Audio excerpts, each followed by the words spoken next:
कि केंद्र सरकार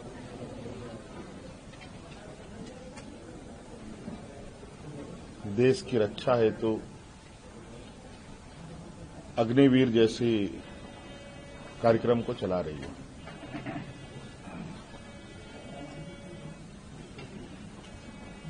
उस विषय को लेकर कई सवाल हैं, नौजवानों के भविष्य को लेकर, और आपको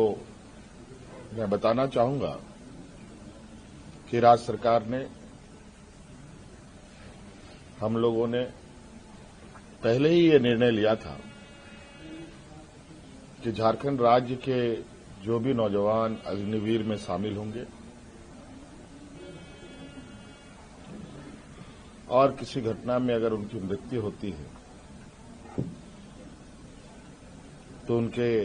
पूरे परिवारों के साथ, परिवारजनों के साथ राज्य सरकार खड़ी रहेगी और राज्य पुलिस कर्मियों को जो राज्य की किसी घटना में मृत्यु होने पर जो सहायता सहयोग सरकार देती है, वही सहयोग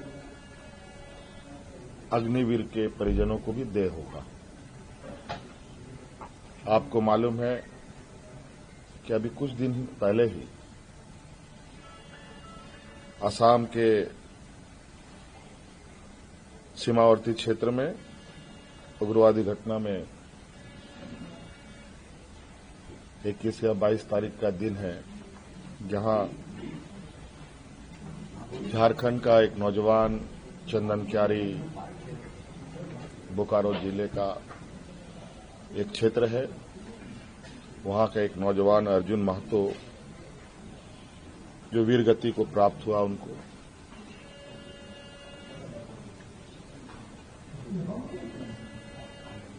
और आज हमने उनके परिजनों को बुलाया, उनके भाई को हम लोगों ने एक नियुक्ति पत्र दिया और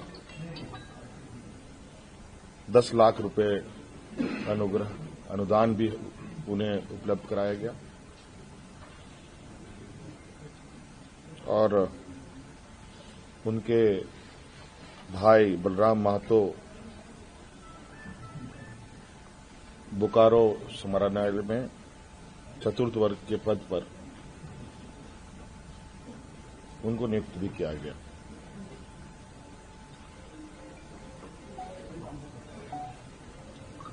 लगभग मुझे लगता है इस घटना को हुए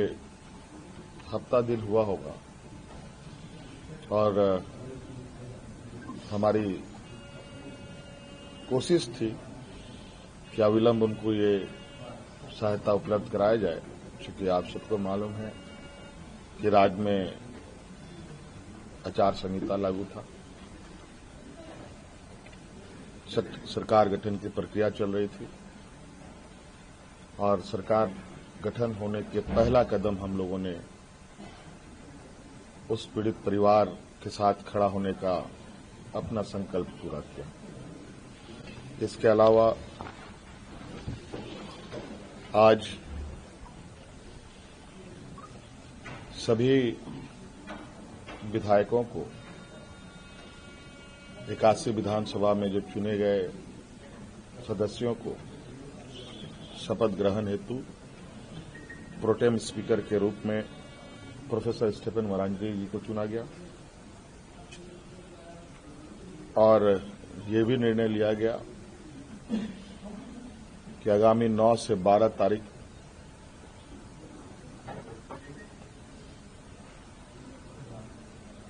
सरकार का प्रथम सत्र आहूत होगा और ये भी निर्देशित किया गया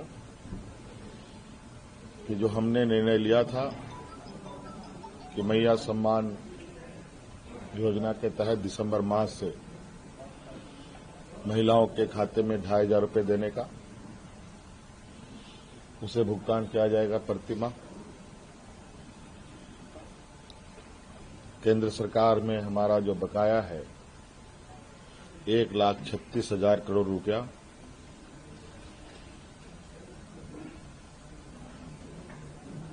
जो केंद्र सरकारी उपक्रमों पर है, उसकी वसूली के लिए कानूनी कार्रवाई प्रारंभ की जाएगी।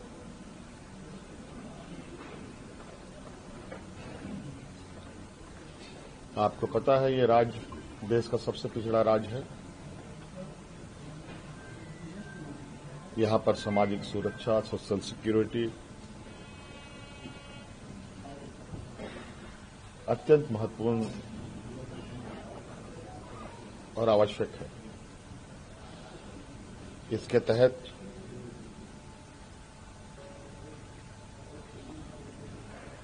राज्य के गरीब गुरबा लोगों को उनकी आर्थिक स्वावलंबी कैसे बने और इसको लेकर सरकार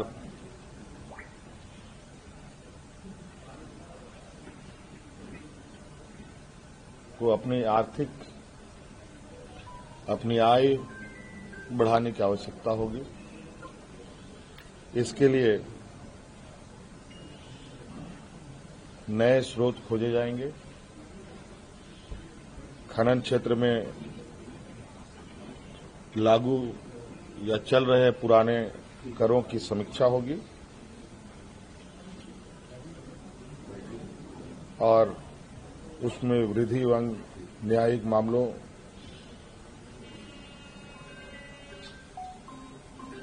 जो लंबित है उन सबको त्वरित गति से खत्म किया जाएगा।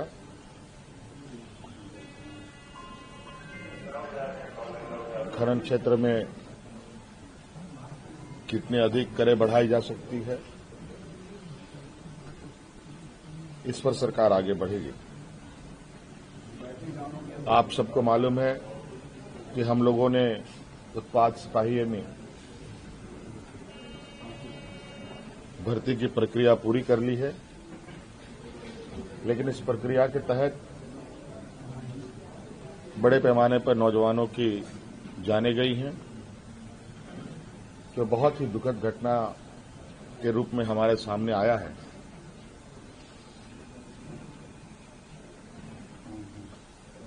क्योंकि भविष्य में भी बड़े पैमाने पर पुलिस की बहाली होनी है,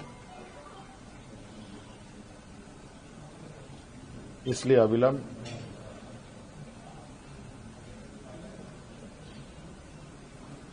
पीछे हुए नियुक्ति में जो घटना घटी है उसकी समीक्षा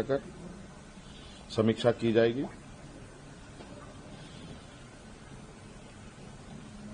राज्य में सभी रिक्त पदों पर नियुक्ति के लिए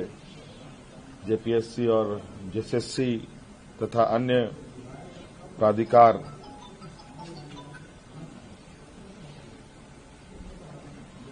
1 जनवरी 2025 के पूर्व परीक्षा कैलेंडर प्रकाशित किया जाएगा और जो लंबित रिजल्ट्स हैं उनको प्रकाशित किया जाएगा। साथ साथ में यह भी निर्णय लिया गया, असम में जो वहां के चाय बागान में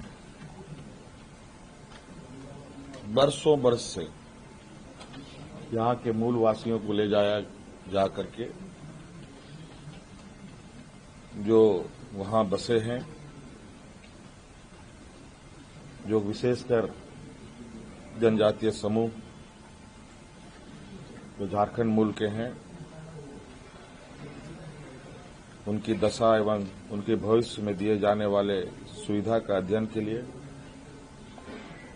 सर्वदलीय प्रतिनिधिमंडल एवं पदाधिकारियों का दल असम जाकर जमीनी स्तर पर अध्ययन करेगी और सरकार को प्रतिवेदन सौंपेगी। न्यूज नेशन अब व्हाट्सएप पर खबरों की ताजा अपडेट के लिए न्यूज नेशन के इस क्यूआर कोड को स्कैन करें